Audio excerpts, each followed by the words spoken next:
Halo adik-adik, apa kabar semuanya? Pada video kali ini kita melanjutkan pembahasan kita sebelumnya tentang pembahasan soal-soal TPS, UTBK, SBMPTN. Pada video kali ini kita akan membahas soal nomor 11, 12, dan 13 yang dulu pernah keluar pada SBMPTN 2019. Oke, selamat menyaksikan.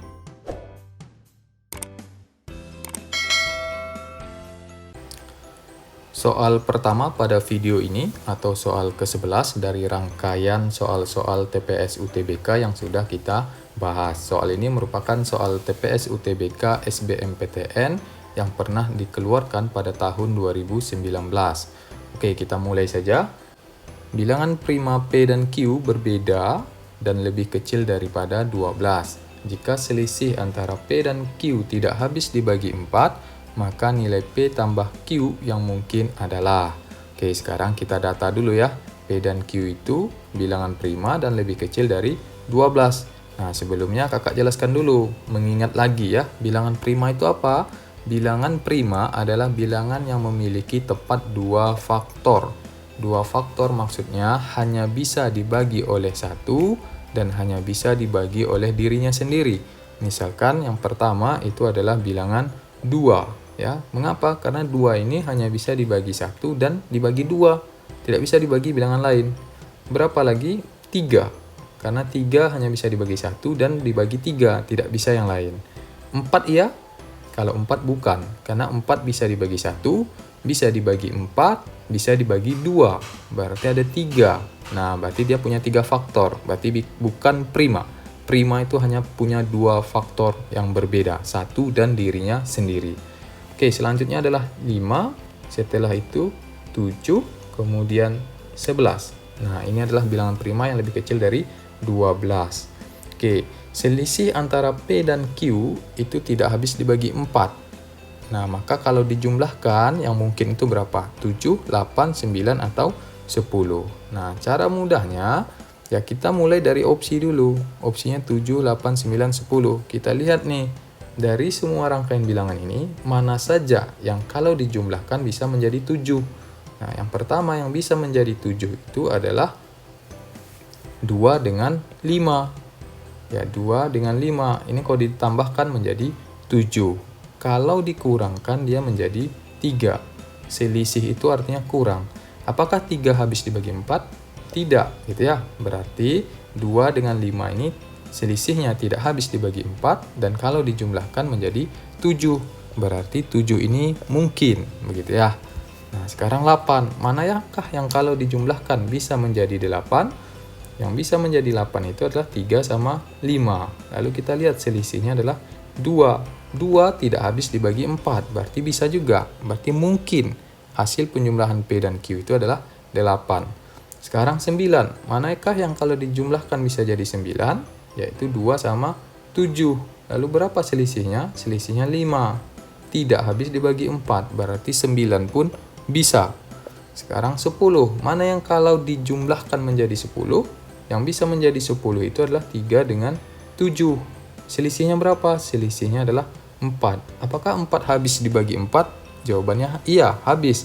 Berarti 3 dengan 7 tidak bisa. Berarti tidak mungkin 10 ya. Nah, berarti jawabannya adalah yang mungkin kalau ditambahkan itu adalah 7, 8, 9.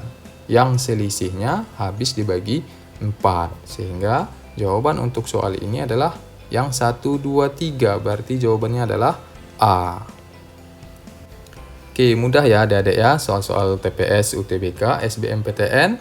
Sekarang kita lihat soal yang berikutnya. Soal TPS UTBK yang berikutnya, soal yang ke-12 atau yang kedua pada video kita, suatu garis pada bidang XY melalui titik 3,1 dan mempunyai gradien 1/3 ya, melalui titik 3,1 dan mempunyai gradien 1/3. Manakah di antara titik dengan koordinat berikut yang terletak pada garis itu? Wah, ini gampang ya, adik-adik ya. Nah, asalkan kita paham dulu nih apa maksud dari gradien. Oke, sekarang kakak jelaskan secara sederhana, singkat, gradien itu sebenarnya apa sih gitu ya. Nah, oke kita mulai di sini ya. Misalkan kita punya koordinat kartesius seperti ini, lalu kita punya dua titik, misalkan ini titik A, lalu di sini ada titik B ya. Nah, katakanlah titik A ini nilainya adalah 5,4, lalu B ini titiknya itu adalah 1,1. Nah, ini kalau kita garis jadinya begini ya. Nah, berapa gradiennya? Gradien itu artinya adalah kemiringan. Kalau kita punya dua titik, maka gradiennya Y yang A pertama, ini ya, 4 ini. 4 di sini dengan 1 di sini. Kita kurangkan Y-nya. Ya, gradien itu sederhananya adalah Y per X. Nah, kemiringan antara ketinggian itu Y, lalu titik yang mendatar, yaitu X. Nah, Y-nya kan ada 2, ada 4 sama 1. Ini kita kurangi dulu. 4 kurang 1 itu sama dengan 3 ya. 4 kurang 1 itu sama dengan 3. Nah, per X-nya. X-nya ada 2, 5 dengan 1. Berarti 5 kurang 1. 5 kurang 1 sama dengan 4. Berarti gradiennya adalah 3 per 4. Ini gradien. Artinya ya, Y per X. Nah, sekarang ada suatu garis, dia melalui titik 3,1. Dan mempunyai gradien 1 per 3. Manakah di antara titik dengan koordinat berikut yang terletak pada garis itu? Nah, sekarang gampang saja. Titiknya salah satunya udah diketahui. Tadi gradien itu kan sama dengan Y per X ya. Nah, kalau Y-nya ada 2, berarti Y2 kurang Y1 per X2 kurang X1. Nah, ini harus menjadi 1 per 3 karena gradiennya sepertiga. Lalu Y1 dengan X1-nya kan udah tahu dari titik 3,1. Berarti Y1-nya adalah 1, X1-nya adalah 3. Dari mana itu? Dari sini tadi. Nih, Y-nya 1, X-nya 3. Berarti Y-nya 1, X-nya 3. Nah, kita tinggal mencocokkan di sini berapa gitu ya. Nah, ini titik-titik, ini titik-titik, kurang 3. Ini hasilnya harus sepertiga. Setelah dapat ini, ya kita cocokkan saja ke opsi jawaban yang ada di sini. Ini min 3,0. Ya, kita kurangkan dengan titik ini. 3,1. Y kurang Y, X kurang X. Nah, berarti 0 kurang 1. 0 kurang 1 berapa? 0 kurang 1 adalah min 1. Min 3 kurang 3 itu adalah min 6. Berarti 1 per 6. Berarti kalau kita gabungkan antara 3,1 dengan min 3,0, maka akan didapat gradiennya adalah 1 per 6. Tidak cocok dengan di soal. Di soal itu adalah 1 per 3. Oke, nah sekarang kita coba 0, 0. 0 kurang 1 itu min 1. Lalu 0 kurang 3 itu min 3. Sehingga min 1 per min 3 hasilnya adalah sepertiga. Nah, yang ini cocok nih sama ini. Berarti yang 2 ini benar ya. Ini benar. Oke, yang 1 tadi salah. Sekarang nomor 3, negatif 6,4. Berarti 4 dikurang 1 per negatif 6 dikurang 3. 4 kurang 1, 3. Min 6 kurang 3 itu min 9. Disederhanakan menjadi negatif 1 per 3. Nah, ini tidak sama. Kita dapat negatif sepertiga. Padahal gradiennya adalah 1 per 3. Sehingga yang nomor 3 ini berarti salah ya. Sekarang nomor 4, 6,2. Berarti 2 dikurang 1 per 6 dikurang 3. Itu sama dengan 1 per 3. Oh, berarti sama dengan gradien yang di sini. Sehingga yang nomor 4 pun benar. Oke, berarti jawabannya titik dengan koordinat yang ada pada garis itu adalah nomor 2 sama nomor 4. Nah, sekarang tinggal kita lihat nih. Yang 2 dengan 4. Oke, jawabannya adalah C. Bagaimana adik-adik? Mudah ya soal-soal TPS UTBK ini. Yang penting kita paham konsepnya, ngerti maksudnya. Nah, apakah ini bisa diselesaikan dengan cara lain? Bisa. Adik-adik bisa cari dulu persamaan garisnya. Persamaan garis yang diketahui satu titik dengan satu gradien. Nah, tapi akan agak lama ya. Lebih mudah kalau langsung kita cocokkan saja dengan memahami konsep dari gradien ini ya, yaitu Y per X. Nah, ketinggian per yang mendatarnya. Oke, sekarang kita lihat soal berikutnya. Soal ketiga pada video ini atau soal ke-13 dari rangkaian soal-soal TPS UTBK yang kita bahas pada video ini. Pada soal ini diberikan sebuah diagram. Diagram ini adalah grafik di atas menyajikan jumlah seluruh siswa dan jumlah siswa perempuan Oke, ini pahami baik-baik ya. Jumlah seluruh siswa dan jumlah siswa perempuan. Oke, yang hitam ini jumlah semuanya, sedangkan yang abu-abu ini jumlah perempuan saja. Berarti yang hitam ini gabungan antara perempuan sama laki-laki. Oke, itu data dari 4 sekolah yaitu P, Q, R, dan S. Manakah di antara pernyataan berikut yang benar? Yang pertama, rasio antara jumlah siswa perempuan dan jumlah siswa laki-laki di sekolah S lebih besar daripada di sekolah R. Rasio itu artinya perbandingan ya. Oke, sekarang coba kita hitung nih rasionya. Yang pertama dulu ya. Rasio antara jumlah siswa perempuan dan jumlah siswa laki-laki di sekolah S ini. Nah, perempuannya itu adalah 200 ya. Kita tulis di sini 200 per laki-lakinya berarti 370 dikurang dengan 200 ya, berarti 170. Ini 170.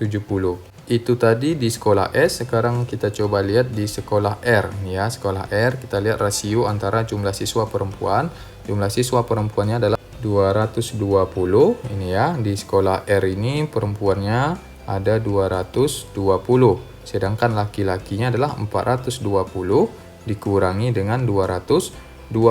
Berarti 200 ya.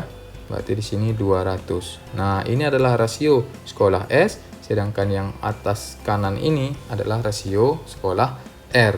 Manakah yang lebih besar? Karena di soal dikatakan S itu lebih besar. Kita mau cek benar nggak S lebih besar. Nah, bagaimana membandingkan dua pecahan ini? Nah, cara pertama yang mudah adalah karena semuanya memuat 0, kita hapus dulu nih nolnya. Ini hapus. Sehingga ini 20 per 17 itu berbanding dengan 22 per 20. Bagaimana cara membandingkan pecahan? Cara membandingkan pecahan yang paling mudah adalah dengan mengali silang. Ya, ini 20, ini 20, kalikan. Oke, berapa 20 kali 20? 20 kali 20, ini kalau kita kalikan, dapatnya adalah 400 ya. Berarti di sini 400 S itu. Kemudian 17 dengan 22, ya kita kalikan ya. Kita kali biasa saja. 22 kali 17. Ya, ini harus lancar nih kalinya. 7 kali 2 14 ya. 7 kali 2 14 15. 1 kali 2 2, 1 kali 2 2. Kita jumlahkan 473. 374. Berarti ini 374. Nah, lihat S-nya itu lebih besar ya. Berarti rasio S itu lebih besar daripada R. Nah, ternyata itu sesuai dengan yang disebutkan, S lebih besar. Sehingga yang nomor 1 ini benar. Sekarang yang nomor 2, persentase jumlah siswa laki-laki di R itu lebih besar daripada di P. Tapi persentase jumlah siswa laki-laki di R ini ya. Nah, ini hanya laki-lakinya saja. Berarti kalau laki-lakinya saja, ini nomor 2 ya. Laki-laki yang di R itu adalah 420 dikurang dengan 220. Berarti laki-lakinya adalah 200 per, nah karena ini dikatakan tadi persentase jumlah dari laki-laki, berarti jumlah laki-laki per semua siswa adalah 420. Nah, itu sekolah R. Sekarang sekolah P ini jumlah semuanya adalah 350, sedangkan perempuannya 180. Berarti laki-lakinya saja adalah 170. Di sini ya, 170 per 350. Yang ini tadi adalah sekolah R, sedangkan ini adalah sekolah P. Nah, sama dikatakan R ini lebih besar. Bagaimana caranya? Ya, caranya kita bandingkan sama seperti nomor 1 tadi, itu ya. Persentase itu kan kali 100%. Tapi kalau yang kiri kita kali 100%, yang kanan kita kali 100%, nanti kita bandingkan. Itu lama.